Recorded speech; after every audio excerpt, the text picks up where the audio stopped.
Glyceride নিয়ে এখন আমরা দেখব ব্লাড গ্রুপটা কি। এখানে এই হোল ব্লাড আছে, এখানে আমরা প্রথমে একটা করে 3 ফোঁটা রক্ত আমরা এখানে নিয়ে নিলাম।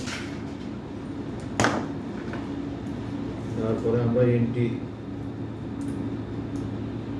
এখানে দিয়ে দিলাম।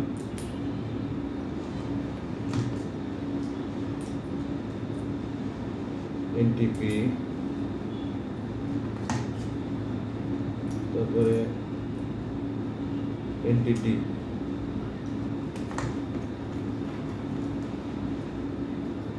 তো আমরা এক একে কাঠের সাহায্যে সুন্দর করে মিক্স করে নিচ্ছি।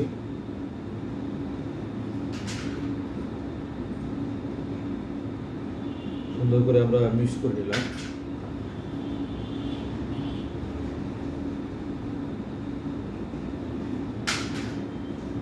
সুন্দর করে আমরা এখন মিক্স করে নিচ্ছি। আমরা এখন মিক্স করার পরে আপনাদেরকে কাছের থেকে একটু দেখাই। কাছের থেকে দেখাচ্ছে সেটা হলো যে ইএ, বি এবং ডি।